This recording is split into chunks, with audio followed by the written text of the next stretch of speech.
महादेव महादेव। आज हम बात करेंगे sandwich ELISA and competitive ELISA के बारे में। हमने अलाइजा स्टार्ट किया हुआ था, ठीक है। उसमें हमने डायरेक्ट एंड इनडायरेक्ट अलाइजा देख लिया था और आज हम देखेंगे सैंडविच एंड कॉम्पिटिटिव अलाइजा, ठीक है। अगर आपने अलाइजा का जो भी प्रिंसिपल है, डायरेक्ट एंड इनडायरेक्ट का वीडियो नहीं देखा है, ठीक है, तो आप पहले जाके उसको देख लो ताकि जो भी आपका कॉन्सेप्ट है वो क्लियर हो जाए, ठीक है। तो आज हम बात करेंगे सैंडविच अलाइजा के बारे में, ठीक है।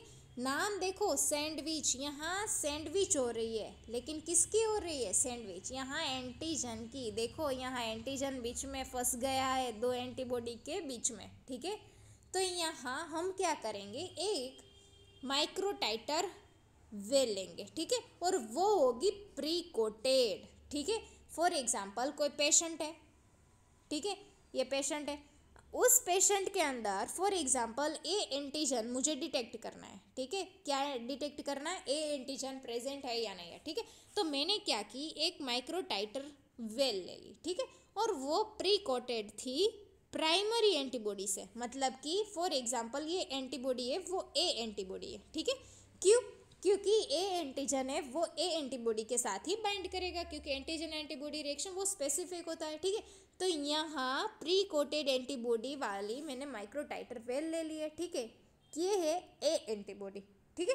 फिर क्या करेंगे, हम ऐड करेंगे इसके अंदर सीरम सैंपल, जो भी पेशेंट का सीरम सैंपल है, ठीक है।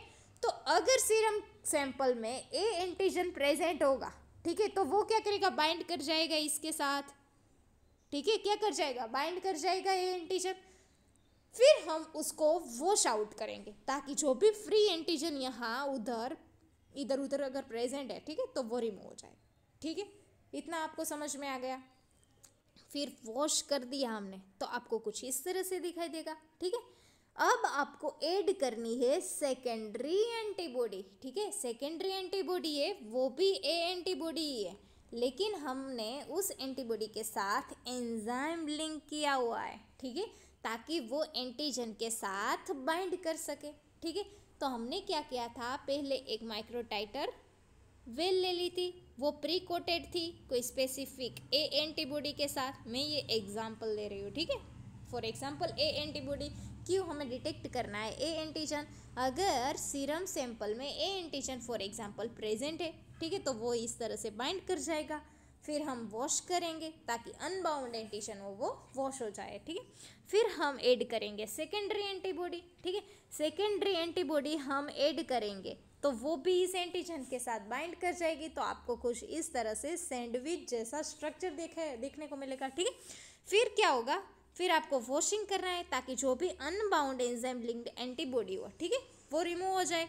फिर आपको ऐड करना है उसके अंदर सबस्ट्रेट, ठीक है। सबस्ट्रेट ऐड किया तो सबस्ट्रेट एंड एंजाइम रिएक्ट करके आपको कुछ कलर प्रोडक्ट फॉर्म करके देगा, ठीक है। अगर टेस्ट पॉजिटिव होगा तो, अगर सैंपल के अंदर जो भी सीरम है उसके अंदर एंटीजन ही एब्सेंट है तो यहाँ कुछ बाइंड नहीं होगा, कुछ बाइंड नहीं होगा तो कुछ आपको इस तरह से दिखाई देगा।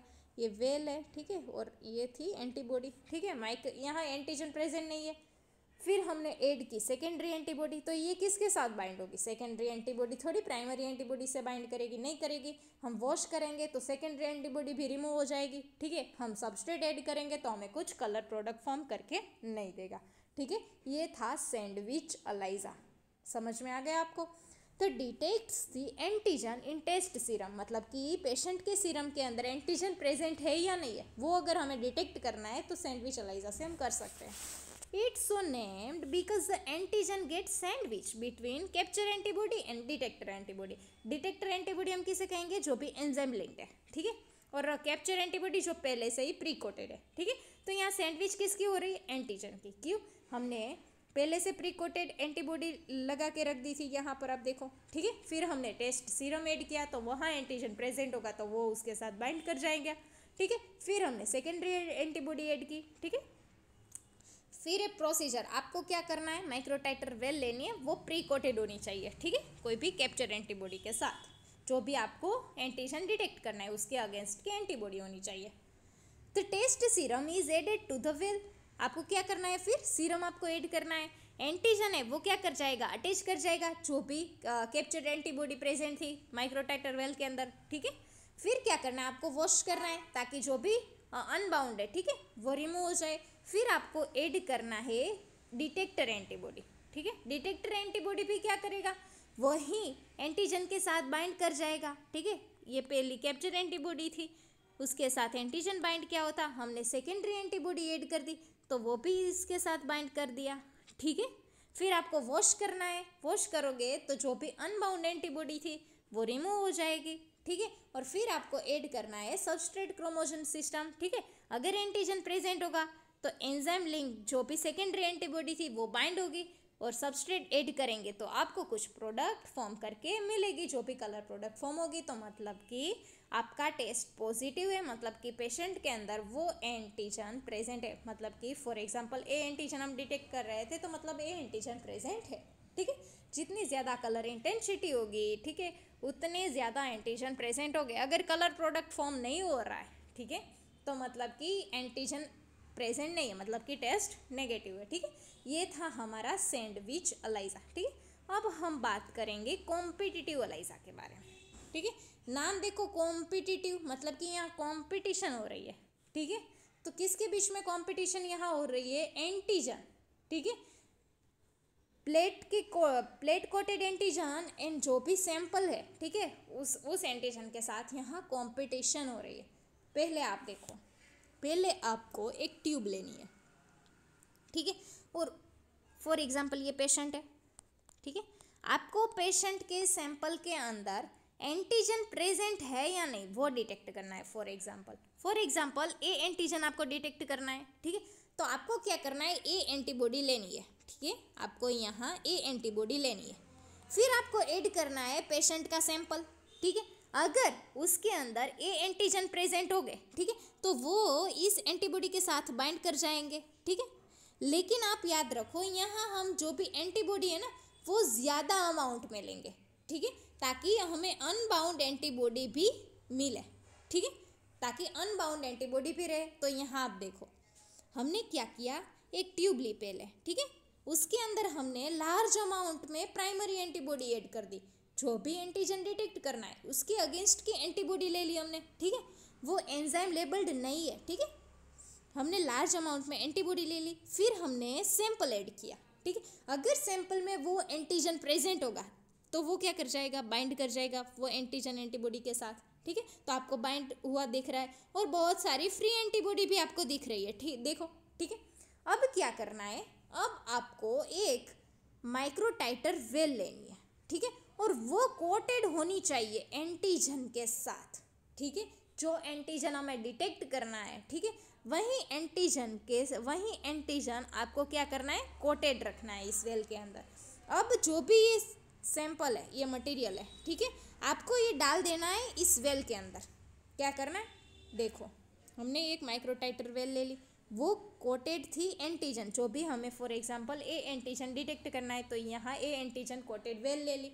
जो भी ट्यूब में हमने क्या किया था, एंटीबॉडी थी और एंटीजन था, ठीक है, तो यहाँ बहुत सारी एंटीजन एंटीबॉडी कॉम्प्लेक्स फॉर्म हुआ था और फ्री एंटीबॉडी भी प्रेजेंट थी। तो अब आपको इसको इसके अंदर डाल देना है, ठीक है। अब आपने ऐड कर दिया तो यहाँ बहुत सारी फ्री एंटीबॉडी भी प्रेजेंट है, तो फ्री एंटीबॉडी वो इसके साथ बाइंड कर जाएगी ना, ठीक है। और एंटीजन एंटीबॉडी कॉम्प्लेक्स तो इसी तरह फ्री रहेगा, ठीक है, वो बाइंड नहीं होगा, क्यों, क्योंकि वो तो पहले से ही बाइंड है। तो आपको यहाँ कुछ इस तरह से दिखाई दे रहा है, जो पहले से ही बाइंड था एंटीजन एंटीबॉडी कॉम्प्लेक्स, ठीक है। और ये जो एंटीजन एंटीबॉडी जो यहाँ फ्री थे एंटीबॉडी, ठीक है, वो आके बाइंड कर दिया, क्यों, क्योंकि वो इसके अगेंस्ट के भी है, क्योंकि ए एंटीजन ही प्रेजेंट है, ठीक है, कोटेड वेल के अंदर। फिर आपको क्या करना है, वॉश करना है, ताकि जो भी ये एंटीजन एंटीबॉडी कॉम्प्लेक्स फॉर्म है ना, पहले से ही बना हुआ है यहाँ से, ठीक है, तो वो रिमूव हो जाएगा, ठीक है। तो आपको कुछ इस तरह से दिखाई देगा, ठीक है, जो भी फ्री एंटीबॉडी बाइंड हुई है। फिर आपको ऐड करना है सेकेंडरी एंटीबॉडी, ठीक है, जो अगेंस्ट होगी किसकी, प्राइमरी एंटीबॉडी के अगेंस्ट, ठीक है, मतलब कि एंटी इम्यूनोग्लोबुलिन होगी, ठीक है। तो वो प्राइमरी एंटीबॉडी अगर प्रेजेंट होगी तो उसके साथ सेकेंडरी एंटीबॉडी आके बाइंड कर जाएगी, जो कि एंजाइम लिंक्ड होगी। समझ में आया इतना, ठीक है। फिर आपको फिर से वॉश करना है, ताकि अगर अनबाउंड एंटीबॉडी भी यहाँ प्रेजेंट हो एंजाइम लिंक्ड, ठीक है, तो वो वॉश हो जाए। फिर आपको ऐड करना है सबस्ट्रेट, ठीक है। तो अगर एंजाइम लिंक्ड एंटीबॉडी प्रेजेंट होगी, ठीक है, तो वो सबस्ट्रेट के साथ रिएक्ट करेगा और आपको फॉर्म करेगा कुछ प्रोडक्ट, कुछ कलर प्रोडक्ट फॉर्म करके देगा।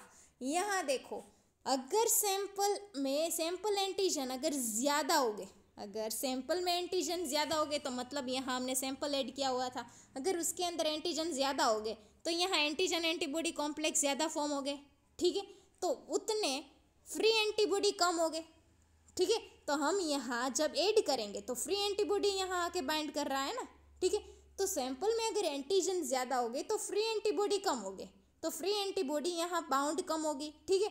तो यहाँ एंजाइम लिंक्ड एंटीबॉडी है वो प्राइमरी एंटीबॉडी से उतनी कम बाइंड होगी, इसीलिए उस जो भी सबस्ट्रेट और कलर प्रोडक्ट फॉर्म होगा उसकी इंटेंसिटी कम होगी, ठीक है। मतलब कि यहाँ रिवर्सिबल है, अगर सैंपल एंटीजन ज़्यादा है तो कलर इंटेंसिटी आपको कम दिखाई देगी, अगर सैंपल में एंटीजन कम है मतलब कि सैंपल में यहाँ एंटीजन कम है, ठीक है, तो एंटीबॉडी ज़्यादा होगी, सैंपल में एंटीजन कम है तो फ्री एंटीबॉडी ज़्यादा रहेगी, तो फ्री एंटीबॉडी यहाँ ज़्यादा बाइंड करेगी, ठीक है।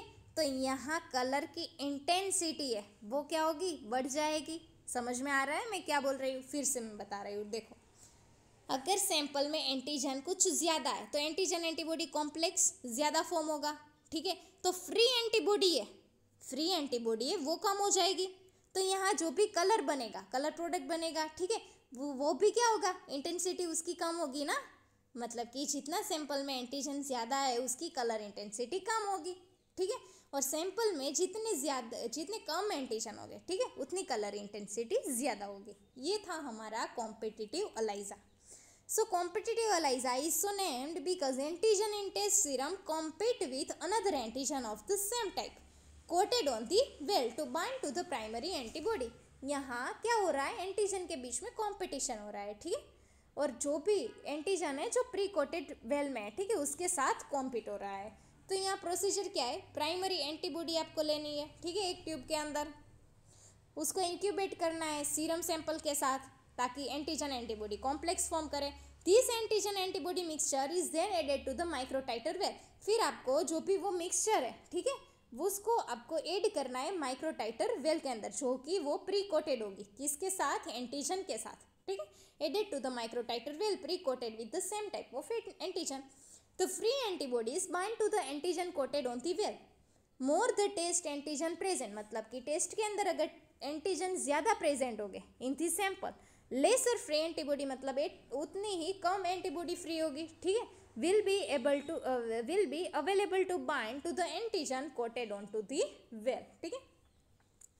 फिर क्या करेंगे, हम वॉश करेंगे। After washing enzyme conjugated secondary antibody हम ऐड करेंगे, ठीक है। फिर से हम वॉश करेंगे ताकि जो भी अनबाउंड सेकेंडरी एंटीबॉडी हो वो रिमूव हो जाए, ठीक है।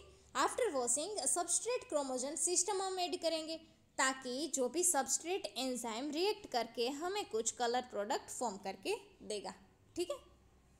मतलब कि जितनी ज़्यादा कलर इंटेंसिटी है, ठीक है, जितनी ज़्यादा, अगर आपको यहाँ आप देखो, यहाँ आपको क्या कलर इंटेंसिटी ज़्यादा है मतलब कि सैंपल में एंटीजन कम है, अगर सैंपल में एंटीजन ज़्यादा हो गए तो कलर इंटेंसिटी कम होगी, ठीक है।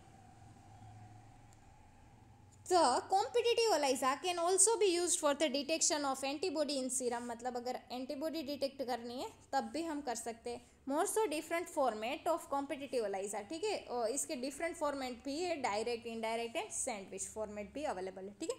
अगर आपको इसके अंदर कुछ भी डाउट हो, ठीक है, तो आप मुझे कमेंट कर सकते हैं। Thank you.